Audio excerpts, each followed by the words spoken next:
근데 저는 오늘 구체적으로 이 힘, 자원이 여러 가지 영역이지만 돈의 영역에서 살펴보길 원합니다. 제가 정말 기도를 많이 했어요.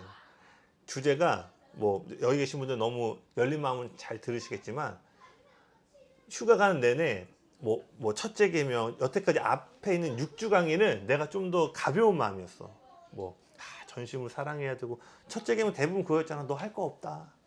성구가 너 할 거 없다. 예수님 요리 다 했다. 이게 메인 흐름이었잖아요. 그런데 사실 오늘 나누는 부분은 우리 마음 깊은 곳과 아주 밀접하게 연결된 부분이기 때문에 성령님이 크게 도우실 줄을 믿습니다. 한번 같이 고백해 볼까요? 시작. 우리의 돈이 있는 곳에 우리의 마음이 있다. 네. 앞서 살펴본 것처럼 온 힘을 다하는 것은 시간, 재정, 육체적인 힘과 영향력을 하나님께 드리는 거예요. 그런데 특별히 제가 돈을 보고 싶은 거는요. 시간과 재정이야말로 우리의 마음이 향하는 곳이 어딘지를 가장 분명하게 보여주는 척도가 되기 때문이에요. 여러분 예수님이 신약 성경에 보면 38개의 비유를 하셨거든요. 그 중에 16개가 돈에 관한 거예요. 그것도 살펴보니까요. 믿음에 관한 구절이 신약에 215개, 구원에 관한 구절이 218개가 있어요. 신약에. 근데 재정에 관한 게 몇 구절인지 아세요? 2084개입니다. 구원과 믿음보다 10배 정도 예수님이 성경이 돈에 대해서 이야기하고 있다는 거예요. 그리고 아마 여기 계신 분들 대부분 잘 아시겠지만 하나님이 유일하게 재물과 겸하여 하나님을 섬길 수 없다고 얘기해요. 하나님과 동등됨의 위치에 올라선 유일한 대상은요. 물질입니다. 이러한 것들은요. 성경, 즉 예수님이 우리가 돈에 대해서 잘 이해하고 올바르게 다루는 방법을 반드시 배워야 함을 분명하게 드러내고 있는 것이에요. 여러분 기억하셔야 돼요. 돈이야말로 하나님을 향한 여러분의 마음을 분명하게 드러내는 나침반이 됩니다. 그래서 나침반은 이게 뭐죠? 북쪽을 계속 가리키잖아요. 여러분이 이쪽을 보고 아무리 예수님이 사랑해요, 제가 주님께 전부를 다 드린다 할지라도요, 재정이 그 정북을 향한다는 거예요. 그래서 저는 이것들을 좀 더 살펴보기를 원합니다. 그리고 마태복음 6장 21절에 뭐라고 되니 같이 읽어볼까요? 시작. 내 보물이 있는 그곳에는 내 마음도 있느니라. 네, 너무 잘 아시는 말씀이죠. 여기서 보물이란 뭐예요? 돈도 해당될 수 있겠지만 우리 인생의 저마다 가치 있게 여기는 대상 또는 영역이 해당될 수 있어요. 그리고 우리는 언제나 우리가 이렇게 가치 있게 여기고 보물처럼 여기는 대상에 대가를 지불합니다. 그래서 여러분 우리의 돈은요 언제나 우리의 마음과 짝을 이루기 마련이에요. 제가 한때 동희 형제랑 당구를 되게 많이 친 적이 있었거든요. 근데 보니까 이제 저 너머 세계로 가더라고요. 분명히 그냥 오랜만에 한번 치다 이거였는데 동희 형제가 이제 당구에 이렇게 마음이 가기 시작하니까 전용 큐대를 사더라고요. 그리고 저도 옛날에 볼링도 한때 칠 때 볼링이 재밌다 보니까 어느 순간 신발을 사게 되고 전 공까지는 안 샀는데 그러니까 뭐예요? 취미 생활일지라도 내 마음이 그곳을 향하기 시작하면 작더라도 장비를 사든 풋사라 몇 개 많이 사셨죠? 네. 예전에 저에게 하나 줄 정도로 많이 사신 것 같은데 혜윤이가 개수 알고 있나요? 네네. 그러니까 복잡하지 않죠. 내 마음이 가는 곳에 재물도 늘 함께 따라가기 마련이라는 거예요. 그래서 여러분 여기 한번 같이 읽어볼까요? 시작. 돈을 어떻게 다루는가를 보면 그 사람의 우선순위와 충성심, 애정의 분량을 알 수 있다. 여러분 동의하세요? 동의하시나요? 그리고 이것은요. 돈은요 단지 이 돈의 흐름을 통해서 우리의 마음의 상태만이 드러날 뿐만이 아니라요. 여기가 중요해요. 앞으로 여러분의 인생에서 경험하게 될 축복의 크기를 말해준다는 거예요. 이 돈의 흐름을 보면 우리의 인생에 이 사람이 얼만큼의 축복을 받을 수 있는가에 대한 크기를 가늠할 수 있다는 거예요. 그렇다면 두 번째입니다. 같이 읽어볼까요? 시작. 하나님은 우리의 재정을 필요로 하지 않으신다. 교회에서 돈은 매우 민감한 주제죠. 돈이 일만하게 뿌리가 된다는 예수님의 말씀처럼요. 우리는 많은 교회와 사역자들이 돈으로 인해서 타락하고 넘어지는 소식들을 뉴스를 통해 많이 들었어요. 리차드 포스터가 오래전에 한 책을 썼습니다. 돈과 섹스와 권력. 즉, 이 시대에 성도들이 넘어지는 가장 큰 원수의 견고한 질은 돈과 성적인 유혹과 권력에 대한 유혹으로 넘어질 것을 이야기하고 있어요. 그런데 정말 교회의 역사, 사역자들을 보면요, 다른 게 아니라 이 세 가지 영역에서 실패하고 넘어지는 것들 많이 보게 됩니다. 물론 이렇게 통계를 보면요, 교회가 다른 종교보다 돈을 통해서 가장 많은 선행을 하고 있는 거 아세요? 천주교나 불교보다. 근데 매스미디어는 좋은 소식보다 나쁜 소식이 잘 팔린다는 걸 알기 때문에 언제나 교회가 실패하고 넘어진 소식들을 뉴스로 띄우죠. 그러다 보니까 여기 계신 분들은 아닐 수 있지만, 우리가 흔히 교회를 바라볼 때, 특히 믿지 않는 사람들의 교회를 바라볼 때 신앙심이라는 명목 아래 헌금을 강요하고 불이한 재물을 축적하는 장소로 본다라는 거예요. 어떠한 교회라고 언급하기 어렵지만 한 교회가 알박기를 해가지고 보상금이 뭐 30몇 억인가 그런데 그 500억까지 올렸는데, 그 500억에서 또 다른 곳에 알박기 해가지고 뭐 돈 더 아시죠? 그래서 정부에서 막 나라에서 이거 철거하려고 하는데 막 교인들이 화염병 던지고 막 데모하고, 태극기 집회에 선두에 있는 교회인데. 네, 여기까지 좀 하겠습니다. 그리고 이 교회 관련된 목사님이 옛날에 그런 얘기 한 적 있어요. 이 성도가 내 성도냐 아니냐를 확인해 보려면 지문서를 가져오라고 해서 가져오면 내 성도, 안 가져오면 내 성도가 아니다. 그러니까 우리는 교회 안에 특별히 돈에 대해서 이런 부정적인 시각들을 가지고 있을 경우가 많다라는 거죠. 그리고 아마 제가 아마 부교육자였다면 더 세고 막 이렇게 얘기했을 때, 저도 이번 주 왜 기도를 많이 했냐면, 제 위치 자체가, 저도 주님 앞에 고백하면 드리지만 내가 이 설교를 통해서 내 위치가 뭐야, 헌금을 더 많이 해라, 이런 위치로 가는 거잖아요 결국. 그러니까 전하는 설교자의 동기마저도 무언가를 드리기보다는 우리 주머니에서 꺼내가려는 거 아니야? 어떤 이러한 인식 안에서 돈이 되게 민감한 주제가 될 수 있다는 거예요. 또한 뿐만 아니라 자본주의가 우리에게 부여하는 가장 큰 정체성은 뭐냐면 소비자예요. 소비자는 어떤 정체성이에요? 언제나 내가 지불하는 것보다 더 많이 얻을 수 있는 것. 그러니까 소비자는 의리가 없죠. 스토어팜에 똑같은 제품이 더 싼 게 있어. 그럼 언제나 소비자는 더 싼 거로 계속 넘어가기 마련이에요. 근데 이런 자본주의는요, 교회마저도 상품화를 만들었습니다. 하나님으로부터 축복을 받기 원하고 교회가 나에게 무엇을 줄 수 있는가를 찾는 사람은 많은 반면에, 하나님과 그분의 몸된 교회를 위해 자신이 무엇을 더 드릴 수 있는가를 고민하는 사람은 찾아보기 어렵다는 거예요. 이런 면에서 여러분은 좋은 상품을 거절하고 이제 막 개업한 스토어팜, 스타트업의 물건을 지금, 무슨 말 하는 거죠? 네, 교회는 그리스도의 몸입니다. 네. 사도행전 그 20장 35절 주님이 이런 말씀하세요. 받는 것보다 주는 것이 복되다. 여러분, 이 땅에서는요, 받는 것, 즉 내가 소유하는 것이 복의 기준이 됩니다. 몇 평에 사냐, 어떤 차를 타냐, 내가 어디 대학을 나왔냐, 그러니까 내가 얼마나 계속 소유하고 있는가로 이 사람의 복을 측정하죠. 그런데 여러분 기억하셔야 돼요. 하나님 나라에서는요, 주는 것이 복의 기준이 됩니다. 그래서 여러분 여기 한번 같이 고백해 볼까요? 시작. 하나님 나라에서 부유함은 우리가 얼마나 소유하고 있는가가 아니라 얼마나 나누어 주는가로 측정된다. 여러분 삶의 하늘의 부유함은요, 여러분 통장에 얼만큼 잔액이 있는가로 인해서 평가되는 것이 아니라 여러분이 얼마나 많이 나누어 주는가로 측정된다라는 거예요. 아멘이세요? 물론 나중에 더 살펴보겠지만요, 여기서 얼마나 많다라는 개념은 액수를 얘기하는 게 아닙니다. 주님께 많다라는 개념은 금액의 크기가 아니라 우리의 마음의 크기로 결정되는 거예요. 그래서 성경 신약에 보면 과부의 두렙돈에 대한 이야기가 나오거든요. 어느 날 주님께 성전에서 헌금하는 사람들의 무리를 보는데 한 과부가 와서 두렙돈, 그 찾아보니까 오늘날 1,000원에서 1,500원의 금액이 돼요. 많이 잡아서 어떠한 여인이 와서 1,500원을 헌금하고 있어요. 그리고 그 뒤로 어마어마한 부자들이 와서, 금액은 안 나와 있지만 당연히 1,500원과 비교할 수 없는 큰 금액들을 헌금하고 돌아갔어요. 근데 예수님께서 그날 뭐라고 말씀하시냐면, 이 여인의 1,500원이 어떠한 부자가 드린 액수보다 하나님 나라의 가장 큰 헌금이었다라고 얘기를 해요. 즉 제가 얼마나 많이 나누어 주는가라고 했을 때 이걸 단지 액수로 보시면 안 되고 여러분의 마음의 크기로 조명하셔야 된다는 겁니다.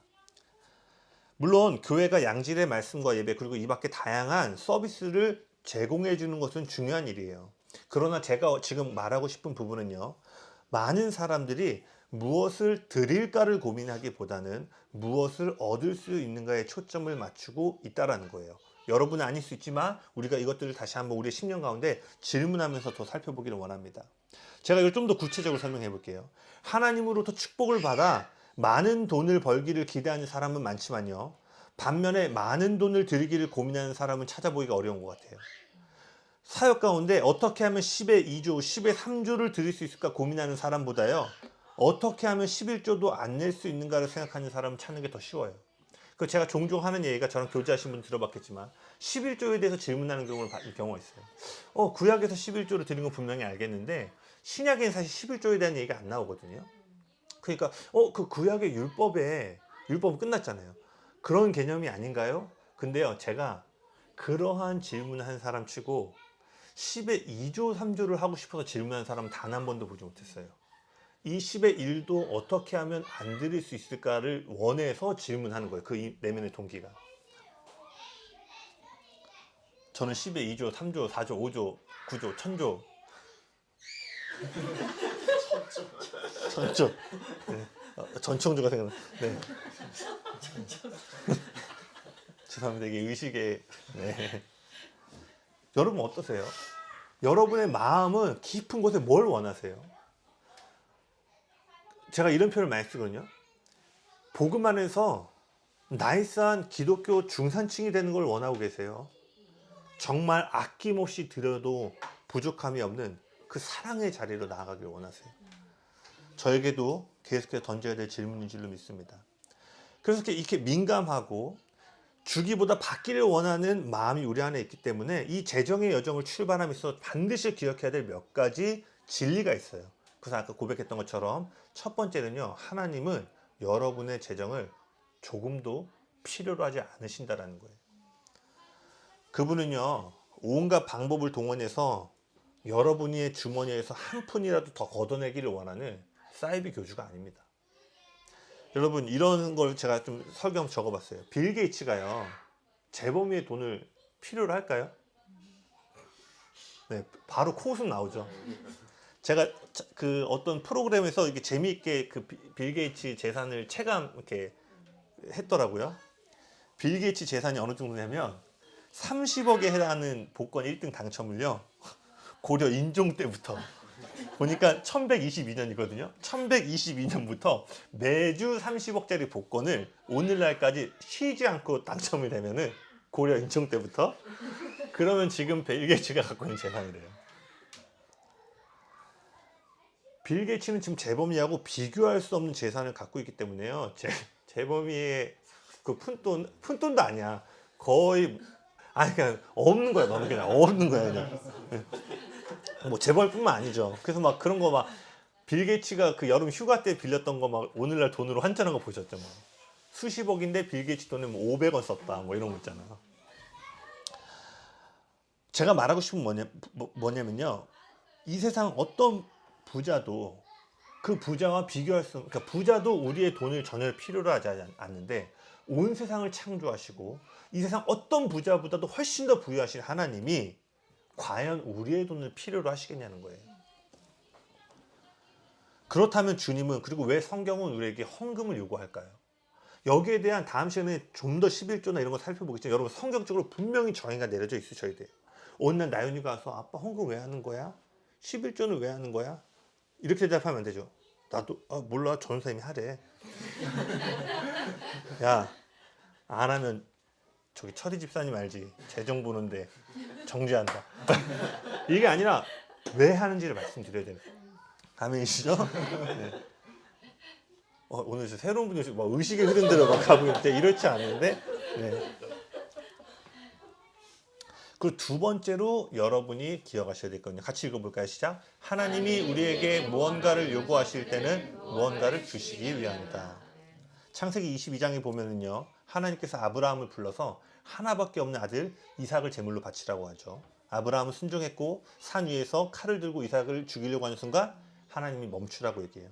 그리고 하나님이 이제서야 네가 나를 경외하는 줄 알았다 라고 말을 하면서요, 열방이 받을 수 있는 축복을 아브라함에게 선포합니다. 여러분, 하나님은요, 우리가 아는 것처럼 인신제사를 원해서 요구한 것이 아니었죠. 사실 하나님은 이삭의 생명을 조금도 필요로 하지 않으셨어요. 하나님은요, 아브라함에게 있어 가장 중요한 것을 가져가기 위해서 이삭을 요구하신 것이 아니라 아브라함의 인생에 있어서 가장 중요한 것을 주시기 위해서 이삭을 요구하셨다는 거예요. 주님께서 여러분 인생에 반드시 여러분 마음 깊은 곳에 있는 이삭을 요구하십니다. 지나오셨을 수도 있고요. 앞으로 또 우리 안에 있는 여러 이삭들을 주님께서 요구하실 때가 있어요. 근데 여러분 기억하셔야 돼요. 이 소중한 것을 가져가기 위함이 아니라 엘리야와 그 과부의 이야기 아시죠? 그 가난함 가운데 아들하고 한 끼 먹고 죽으려고 하고 있는 그때 엘리야가 와서 그 한 끼를 나에게 가져오라고 하죠. 벼룩이 간을 빼먹어라.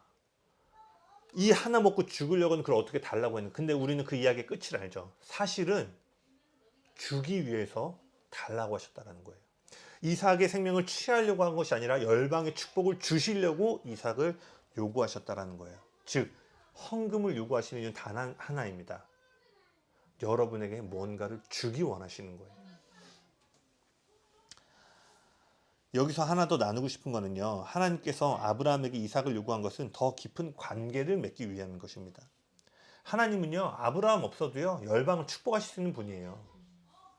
그런데 하나님은 그 일을 아브라함을 통해서 하기 원하셨어요.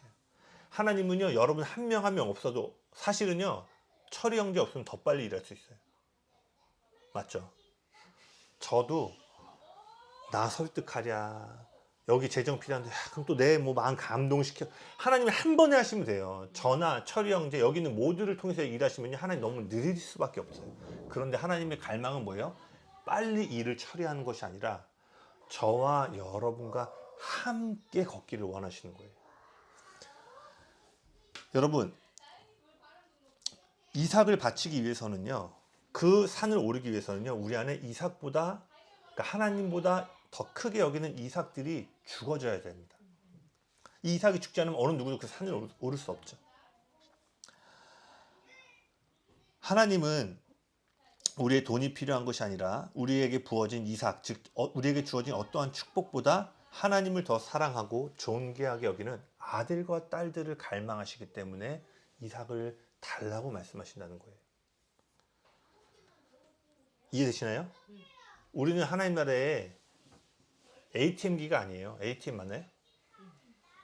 전 열방에 하나님 ATM기 깔아놓고 하나님 나라의 사업을 위해서 여기저기서 뽑으려고 우리에게 달라는 것이 아니라 뭐예요? 그분의 아들을 닮은 아들과 딸들을 만나기 원하셔서 주님이 달라고 하신다는 거예요. 하나님께서 이삭을 요구한 것은요, 단지 내 말을 잘 듣는지 안 듣는지 확인하고자 하는 시험이 아니었어요. 하나님은 아브라함이 자신과 함께 동역하는 자리에서는 친밀한 관계 가운데 들어오기를 갈망하셨다는 거예요. 여러분 기억하세요. 아무런 희생이 요구되지 않는 자리에서는요, 하나님을 사랑하고 섬기겠다고 할 때 어떠한 위험 부담도 없습니다. 다시 말해서요, 희생이 요구되지 않을 때는 누구나 하나님을 사랑하고 전심으로 따르겠다고 말할 수 있어요.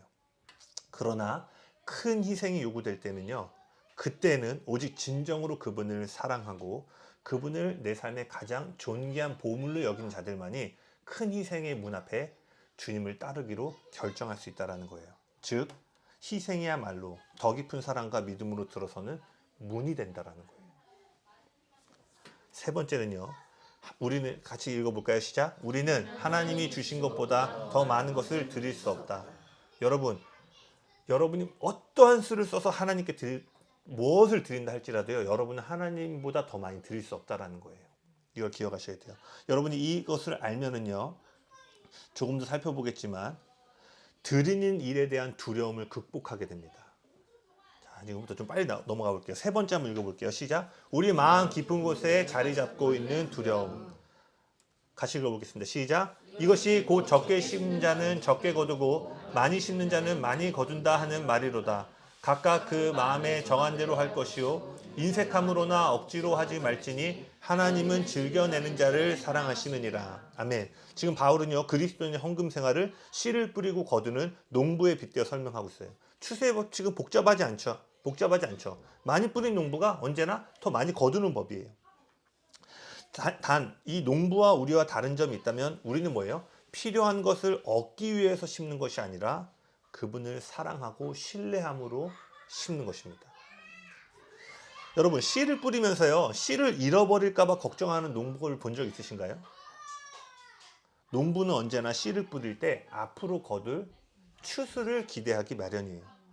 바울은 지금 씨를 뿌린 농부와 같이 기대함과 기쁨으로 하나님께 드릴 것을 이야기하고 있습니다. 뿐만 아니라 이것도 고린도서 9장 6절 7절 읽어보겠습니다. 시작. 심는 자에게 씨와 먹을 양식을 주시는 이가 너희 심을 것을 주사 풍성하게 하시고 너희 의의 열매를 더하게 하시리니. 바울은 지금 뭘 얘기해요? 넉넉히 씨를 뿌리는 자에게는 계속해서 먹을 것과 넉넉히 뿌릴 수 있는 재공급이 이루어질 것이라고 말하고 있어요. 그런데요, 제가 사역 가운데 보니까요, 안타깝게도 너무나 많은 사람들이요, 재정에 대한 두려움을 안고 살아가요. 대부분의 경우 자신의 소유로 하나님을 섬겨야 한다는 사실에 반대하거나 너무 욕심이 많은 것이 문제가 아니라 불확실한 현실과 미래에 대한 걱정으로 주님께 드리기를 주저하는 경우가 많다라는 거예요. 그렇다면 제가 너무 빨리 넘겼습니다. 이것은 마치 씨를 잃어버릴까 봐 씨를 밭에 뿌리지 않고 손에 움켜쥐고 있는 농부와 같은 거예요. 근데 사실 이런 농부는 어디에도 없기 때문에 지금 말도 안 되는 얘기죠. 어떤 농부가 씨를 잃어버릴까 두려움으로 뿌릴 때 뿌리지 않고 계속 잡고 있겠어요. 그런데도 우리는 재정의 영역에서 이러한 말도 안 되는 농부의 모습을 취하는 경우가 많다라는 거예요. 여러분 인생 가운데 다가올 추수를 위해 하나님의 의도대로 뿌려져야 될 재정의 씨앗이요, 두려움으로 인해서 뿌려지지 못한 채 우리 손에 움켜져 있는 거예요. 한 계절은 이 움켜쥐고 있는 것으로 먹을 수 있을지 모르지만요, 다음 추수할 계절에 손에 쥔 것도 없고 뿌린 것도 없기 때문에 다시 빈곤함에 처하게 됩니다. 마태복음 6장 33절에 주님 이렇게 말씀하셨죠. 먼저 그의 나라와 의를 구하라. 그리하면 이 모든 것을 너희에게 더하시리라. 이러한 염려와 두려움은요, 하나님보다 우리 자신의 필요를 먼저 돌봐야 한다는 생각을 갖게 만들어요. 즉, 염려와 두려움은 모든 것을 더하실 거라는 하나님의 약속보다 우리의 현재 형편과 처지를 더 중요한 위치에 올려놓게 된다는 거예요. 이렇게 되면요, 하나님의 것을 먼저 구별하여 남은 것으로 살아가는 것이 아니라 내가 살아가는데 필요한 것을 쓰고 남은 것을 하나님께 드리게 돼요. 다시 한번 말하지만요, 하나님은 여러분의 돈이 필요하다, 필요하지 않다? 필요하지 않습니다. 그분의 관심은요, 여러분이 내는 헌금의 액수가 아니라 마음에 있다라는 거예요. 그래서 하나님은요, 두려움으로 드리는 헌금이 아니라 기쁨으로 드리는 헌금, 인색함으로 드리는 것이 아니라 관대함으로 드리는 헌금, 재물을 원하신다라는 거예요. 제 개인적으로 제 여정을 이렇게 돌이켜보면서 언젠가 어느 날 제가 이렇게 보니까 제 삶에 필요한 모든 것들이 이렇게 하나님의 은혜로 막 채워졌어요. 심지어는 어느 날은 핸드폰을 떨어뜨려서 아이폰이 깨졌는데 그 다음 주에 누가 나한테 아이폰을 주고, 이것도 누가 줬어요. 네. 이제 저희 다음 단계는 내가 사주는 영역으로 들어가려고 하는데, 그러면 제 인생에 보니까 어느 날 누가 그러더라고요. 전도사님은 왜 모든 게 필요할 때마다 자기는 뭐 돈 모아서 사는 것 같은데 전도사님 왜 이렇게 항상 필요한 게 채워져요? 이렇게 물어보는 거예요. 그래서 저도 그날 그 얘기를 듣고 그날 밤에 자면서 질문을 했어요. 그 한간에 내가 뭐 대단하게 하나님께 헌신을 한 것 같지도 않고 그냥 일상의 삶인데 내 삶을 이렇게 돌이켜보니까 여러분들 다 그런 기억들이 있으시죠? 이게 필요하면 이게 들어오고, 이게 왜 이렇게 되지? 그래서 하나님께 질문했어요. 하나님, 왜 이런 것들이, 물론 제가 그때 돈이 없어서 가난해서 돌보신 것도 있겠지만, 밤에 누워서 딱 기도를 하는데 갑자기 하나님 한 장면을 보여주시는 거예요. 제가 기도의 집 맨 앞자리에서 주님을 위해서 기도하는 장면을 보여주시면서, 웅보야, 네가 아무도 보지 않는 그 시간 가운데 나의 나라를 먼저 구했기 때문에 내가 이 모든 것을 더해주는 거야. 물론 아주 오래전에 저의 기억이지만, 그렇구나. 내가 모든 것을 더함을 받기 위해서 그러한 슬롯머신과 같은 의도로 드린 것이 아니라 순전한 마음으로 주님께 드릴 때 주님은 여러분 반드시 여러분의 삶을 돌보십니다. 제 삶을 더 나누고 싶지만 이따 마지막 어린이 주일 행사를 위해서, 그리고 제가 너무나 사랑하는 동의를 위해서 저의 사적인 얘기를 줄이도록 하겠습니다. 여러분 꼭 기억하셔야 돼요. 여러분이 주님께 드리는 관대함이요, 두려움에 의해서 제한받으면 안 됩니다. 두려움은요, 지금은 어려워서 못 드리지만 나중에 흘려보낼 수 있는 넉넉한 상황이 되면 하나님을 위해 기꺼이 나누는 삶을 살 거야 라는 사고방식이 형성하게 돼요. 되게 그럴듯하게 드리지만요, 이 말은요, 달리 말하면 이런 거예요. 주님을 향한 나의 관대함은 하나님이 아니라 나의 형편과 처지에 의해 결정됩니다. 더 구체적으로 들어가 볼까요?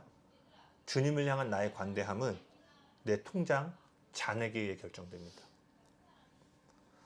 그러나 여러분, 앞서 살펴봤던 과부의 드렛돈 이야기를 기억하셔야 돼요. 우리는 단돈 1,500원으로도 하나님의 마음과 그분의 나라에 영향력을 미칠 수 있는 관대함을 표현할 수 있다는 거예요. 그러니까 여러분, 나중에 내가 넉넉히 돈을 벌어 나눌 형편이 되면 하나님을 위해 이렇게 또는 저렇게 드릴 거야 라고 말하지 말고요, 오늘 여러분 손에 들린 재정으로 하나님을 향한 관대함을 고백하셔야 된다는 거예요. 잘 따라오고 계시죠? 오해 안 하시죠? 1,500원으로도 하나님 나라의 영향을 줄 수 있다. 여러분 1,500원 있으시죠? 방송 보시는 분들 1,500원 있으시죠? 네. 저는 최근에 뉴욕에 가서 설교했지만 정말 성교비 없어서 길거리에 돈 주스러 다녀본 적도 있었는데, 여러분 결혼 초기에 여기 저보다 어려운 시기 겪어보신 분들도 많겠지만, 결혼 초기에 정말 말도 안 되는 일이 너무 많아서 와이프가 사과 먹고 싶은데 사과 못 사 먹을 정도로 힘든 시기가 있었어요. 근데 여러분 지금 저를 보세요. 잘 살고 있죠? 네. 먼저 그의 나라 의를 구하면 주님 반드시 돌보십니다. 제가 돈은 없었지만요, 늘 제가 하나님 앞에 큰 마음이 있었어요. 내가 선교비가 없어서 길거리에 돈을 주스러 갈지언정 난 열방을 섬기러 간다. 엄마가 가기 전날 성경책을 다 찢어놓고 집은 이따구로 하고, 제가 백그라운드 아시죠? 제가 지금 결국 파산했거든요. 길바닥에 나앉고 해도 집은 이 모양으로 하더라도 네가 물론 지금 돌이켜보면 지금 돌아가면 더 지혜롭게 할 수 있는 모습도 있었겠지만, 어쨌든 제 마음의 중심에는 그러한다 할지라도 난 주님을 섬기러 가겠습니다. 큰 마음을 주님께 드리길 바랍니다. 그리고 또 하나는요, 우리가 이런 두려움을 느끼는 또 다른 이유는요, 청지기 정신의 부재예요. 여러분 성경적으로 청지기에 대한 개념을 정의하고 설명하실 수 있겠어요? 만약 이것이 어렵다면요, 여러분 청지기의 정신이 부재할 수 있음을 질문해 보셔야 돼요. 다른 말로 여러분이 진정으로 두려움 없는 헌금을 드리기 위해서는요, 청지기 정신이 필요합니다. 청지기란 누구죠? 자신에게 주어진 모든 것이 자신의 소유가 아니라 주인이 있다라는 거예요. 즉 하나님의 소유를 내가 이 땅에서 잠시 80년에서 100년 정도 되는 100세 시대죠. 이 시간 동안 잠시 맡아 관리하는 사람으로 여기는 거예요. 그래서 여러분 청지기는 언제나 자신이 얼마나 가질 수 있는가를 집중하지 않고요, 얼마나 남길 수 있는가에 초점을 맞춰요. 왜? 내 게 아니니까. 내 것이 아니기에 청지기는요, 소유에 집착하지 않습니다. 청지기는 그래서 언제나 더 많이 남기기 위해 심는 일에 집중해요. 결혼 초기에 제가 300만 원을 가지고 결혼했거든요. 근데 기억을 더듬어 보니까 미나 사모가 오빠 그때 200만 원 있었다고. 저는 200만 원 있었고요. 당시에 미나 사모 부모님이 이혼 소송 중에 있으셔가지고 재산이 이게 다 묶여 있었어요. 와이프는 어렵지 않게 제가 볼 때 아주 부르주아로 자랐는데, 결혼할 시기에 딱 그 이혼 소송 때문에 재산이 다 이렇게 묶여 있어가지고 와이프한테도 도움을 받기 어렵고, 나는 30살인데 200만 원 있고, 제가 볼 때 재범이는 나보다 돈 더 많이 결혼할 것 같습니다. 왜냐면 제가 성교비를 다 쓰다 보니까 근데 그때 여기 저랑 오래되신 분들 그 기억 간증을 아시지만, 그때 와이프가 어디 이렇게 중국어를 누굴 가르쳐 주러 가고 있었는데, 중국어를 가르치러 어떤 교회에 갔다가 또 중국에 잠깐 유학했을 때 만났던 어떤 한 예배자 가정을 만났는데, 그 가정이 저희 결혼 소식을 이렇게 페이스북을 통해서 알고 있었어요. 너는 결혼 안 되면 집은 구했어? 이러는 거예요. 그래서 사실 우리가 집이 없고 오피스텔 이런 거 좀 알아보려고 한다 했는데 그분이 그럼 잘 됐다. 자기가 지금 어떠한 캄보디아 선교사님 집에서 그분이 떠나고 집이 비었는데 임대 아파트였어요. 자기네가 살고 있었는데 우리가 이제 집을 얻어서 나가니까 너네가 들어와서 살면 좋을 것 같다. 왜냐면 그 선교사님이 젊은 사역자들이 결혼하고 너무 어렵게 사는 걸 많이 본 거예요. 막 결혼하고 기초생활수급자가 된다던가. 그래서 그 선교사님이 사역자 가정에 들어와서 살면 좋겠다 이렇게 생각하고 있었는데 저희가 조건이 맞은 거죠. 그래서 저희가 200만 원으로 들어간 첫 번째 집이 25평이었습니다. 할렐루야. 막 교회에서 그때 조이프도 간증하고 했는데, 근데 이제 그 선교사님 댁이니까 냉장고, 세탁기 뭐 오래됐지만 어쨌든 그 집에 있는 걸 다 써야 됐어요. 침대 프레임도 그 선교사님 걸 써야 됐고, 매트리스도 버리면 안 되니까 한 방이 창고처럼 해서 매트리스 거기 넣어놓고. 그러니까 저희의 소유는 거의 없었죠. 그러니까요, 그 집을 떠날 때 어려움이 없었어요. 근데 2년 뒤인가 저희가 또 그 같은 단지 임대 아파트에 당첨이 됐어요.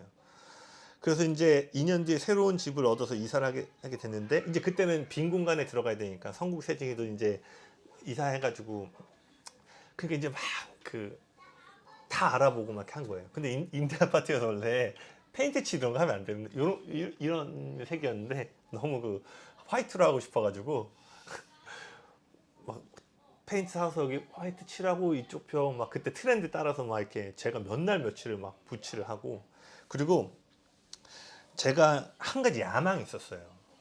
바로 이 책장입니다. 제 이야기를 아시는 분 알겠지만 30살 때까지 제 가장 큰 소원이 책꽂이를 갖는 거였어요. 책장. 집이 너무 좁은 데 살아서 자고 일어나면 막 책이 내 몸에 쓰러져 있고 막 이래서, 책장은 다른 건 다 아꼈는데 이 책장은 제가 나름 거금을 들여서 이사 올 때 요거 한 짝 더 산 거거든요. 왜? 집이 더 넓어져서. 할렐루야. 네. 저희 집은 아니지만. 그러니까 제가 책장은 아끼지 않고 산 거예요.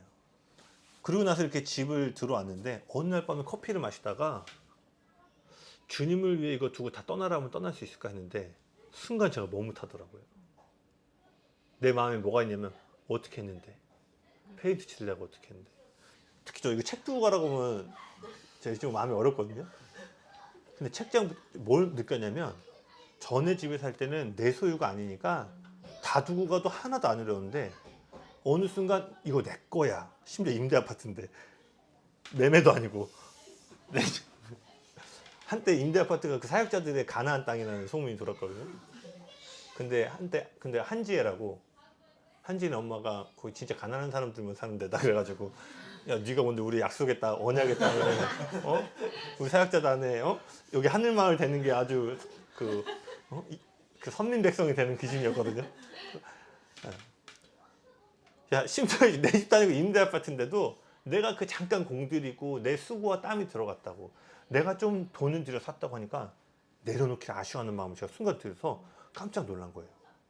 삶의 형편과 처지는 처음 결혼할 때도 훨씬 더 나아졌는데 주님을 향한 내 마음은 더 작아져 있다는 거예요.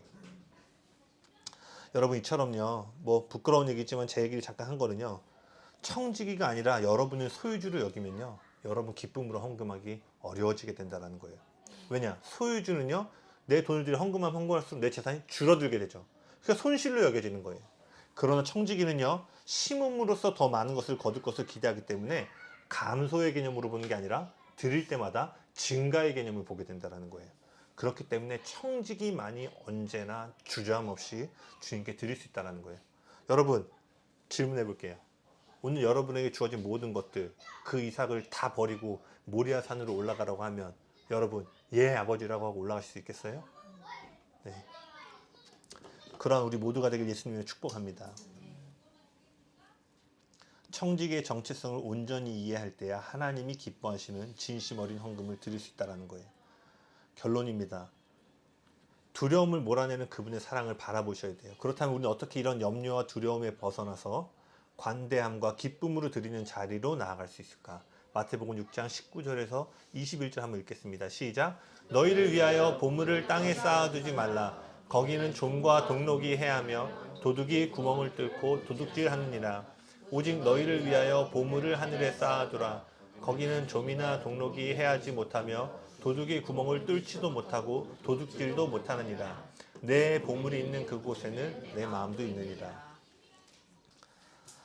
예수님은요, 네 마음을 지키라라고 하지 않으셨어요.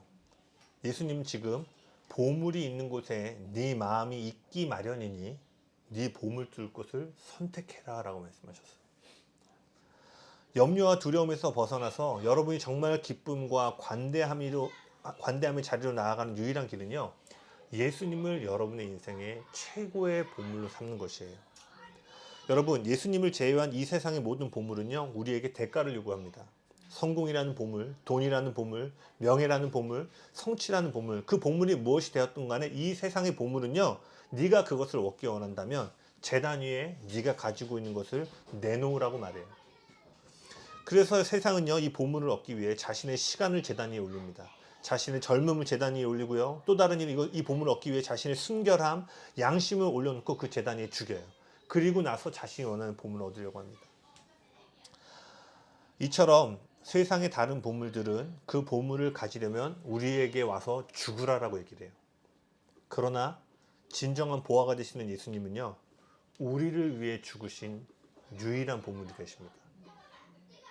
세상의 보물은 네 손에 쥔 거를 죽기까지 다 내놓으라고 말하는데, 진정한 보물이 되시는 그분은 우리를 위해 죽으셨다라는 거예요.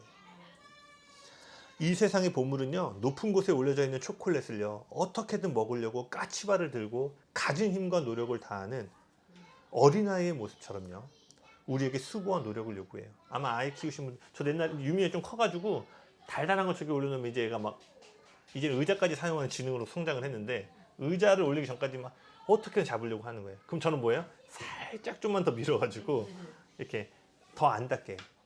이 세상의 보물은 우리 이렇게 요구한다라는 거예요. 와, 조금만 더 하면 될 것 같아서 열심히 했어. 잠도 안 자고 열심히 했어. 아, 근데 그 보물 살짝 밀리는 거야. 야, 조금 더 해야지. 조금 더 수고해야지. 그렇지만 보물은 절대 우리 손에 쥐어지지 못하죠. 왜? 이 세상을 떠날 때 다 두고 가야 되는 거예요. 그것은 보물이 아니죠. 그러나 예수님은요, 그 천국의 보물을 누구나 가질 수 있도록 하기 위해서 가장 낮은 곳으로 내려오셨어요. 세상의 보물은 까치발을 들고서라도 손을 내밀어 뻗으라고 하는데, 주님은 네가 올라갈 수 없기에 내가 너를 위해 가장 낮은 곳으로 오신다라고 말씀하십니다. 그리고 그 냄새나는 구유와 비천한 지역 나사렛에 오심으로 우리에게 보물을 주어주셨다는 거예요. 그리고 이 땅에 오신 그 보물의 최종 종착지가 어디였죠? 십자가 형틀이었어요. 예수님은 만물의 주인으로 가장 높은 곳에서 모든 것을 갖고 계신 가장 존귀한 보물이셨습니다. 아멘. 그런데 그분이 십자가에 달리셨을 때 어떤 일이 일어났죠? 그분은 완전히 벌거벗겨지셨어요. 단지 옷만 벗겨진 것이 아니라 그날에요, 그분이 소유하고 있던 모든 것들로부터 완전히 벗겨진 거예요. 즉, 가장 부자이신 그분이 모든 보물을 잃어버린 날이 된 것입니다. 마태복음 7장 44절에 예수님께서 이런 얘기를 해요. 누구든지 밭에 감춘 보화를 발견한 자는 기쁨으로 돌아가서 자신의 온 재산을 팔아 그 밭을 사느니라. 여러분, 우리는 이 말씀을요, 우리의 보화가 되시는 예수님을 위해 전부를 드리고 헌신할 것을 말하는 메시지로 많이 삼고 들었습니다. 그러나 여러분, 이 말씀은요, 우리보다 앞서 예수님에 대한 이야기라는 거예요. 그분이 우리를 먼저 보물로 삼으셨습니다. 아멘. 그리고 그분은 우리를 얻기 위해서요, 자신의 전 소유를 팔아서 이 땅이라는 밭을 사셨습니다. 여러분, 전 이게 너무 좋아요. 다른 종교들은 모든 것을 팔아 가져오라고 그러잖아요. 야, 너 인생 풀려면 굿 한번 해야겠다. 600만 원 가져와라. 1000만 원 가져와라. 인생 잘 풀려면 계속 1,000번째를 해라. 그러니까 뭐든지 수고하고 공로를 더 쌓으라고 얘기하는데요, 우리 주님은요, 우리에게 모든 것을 팔아 나를 따라오라고 말씀하시기 전에 언제나 먼저 우리를 위해 그분이 모든 것을 들이십니다. 여러분, 십자가 위에서요, 우리를 위해 그분은 10분의 1만 피를 흘리신 것이 아니에요. 그분은 자신의 전부를 쏟아부으셨어요. 이러한 주님을 진정으로 보게 된다면 우리가 어떻게 최소한의 기준을 지킬지 말지를 고민하는 수준에 머물 수 있겠어요. 여기 10에 2조 3조 하는 자들이 나오고 예수님 축복합니다. 나중에 더 하겠지만요, 비추는 교회 성도들은 10에 1조를 하냐 안 하냐에 씨름하면 안 돼요. 저는 10에 5조 9조까지 하려고 지금 10에 5조. 저희가 10에 지금 2조 정도 하고 있는 것 같은데 액수는 아마 여기 웬만한 10에 1조보다 더 작을 수 있지만 마음의 크기를 받으시기에 저는 이러한 관대한 하나님의 사람들 보고 싶어요. 만났을 때 전사님 뭐 아니면 제가 누구한테 야 하나님께 우리 더 드리려면 어떻게 해야 돼? 우리 하나님께 2조 3조 더 드리려면 어떻게 해야 돼? 4조 드리려면 어떻게 해야 돼? 액수에 대한 것이 아니라 이 큰 마음을 가지고 하나님께 아낌없이 드리고 싶은 사람들. 신약에 11조 있나요? 라는 질문하는 게 아니라 아멘이시죠? 그분을 위해 기쁨을 드리기 원하십니까? 그분을 위해 관대함으로 드리기 원하세요? 다시 말하지만 횟수나 금액을 올리라는 얘기가 아닙니다. 그분을 여러분 삶에 진정한 유일한 보물로 삼으셔야 된다는 거예요. 그리고 진정한 보물이 되시는 그분이 우리를 위해 행하신 일들을 똑바로 바라보라는 부르심이라는 거예요.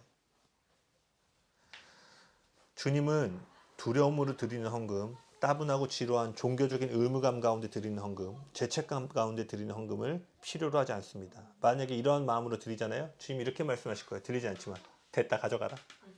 야 필요 없다. 내가 너보다 고려 인종 때보다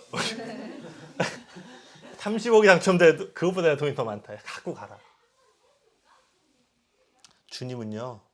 여러분 삶 가운데 기쁨으로 드려진 헌금을 기다리고 계세요. 인색함이 아니라 관대함으로 드리는 헌금을 기다리고 계세요. 왜? 여러분의 뭔가를 주기 원하시는 거예요. 그 드림 가운데 진정으로 하나님을 신뢰하고 기쁨과 관대함을 가질 수 있는 심령 위에 주님은 아브라함에게 열방의 축복을 부으셨던 것처럼 그 그릇 위에 그제서야 하늘의 신령한 축복을 부으실 것입니다. 그 보물 되시는 주님을 바라보시기 바랍니다. 건반 한번 쳐주시겠습니다. 구체적인 실천 사항입니다. 여러분 주일 헌금 정성스럽게 준비하시기 바랍니다. 아멘? 정성을 담으세요. 제가 지금 누구 한 명을 재정훈련을 시키고 있는데 제가 그 친구를 재정훈련하면서 저도 지금 다시 뭘 했냐면요. 헌금 드리기 전에 저희 가족 다 모여요. 그리고 헌금 봉투에 제가 그리고 아이들에게 우리가 왜 헌금하는지 가르쳐줘요. 계속 얘기해요. 유아야, 유민아, 우리가 왜 헌금하지? 잘 모르죠. 하나님은 우리 돈 필요 없으셔. 하나님 우리보다 돈 더 많으셔. 그런데 성경을 보면 말이야, 우리의 마음이 있는 곳에 돈이 같이 간대. 오늘 아침에 설명해 준 거예요. 유민아, 너 인형 갖고 싶으면, 너 초콜릿 먹고 싶으면 편의점 가서 돈 쓰지. 언제나 우리의 마음이 가는 곳에 돈이 따라가기 마련이야. 우리가 헌금을 드리는 이유는 우리가 하나님을 사랑한다라고 고백하는 거야.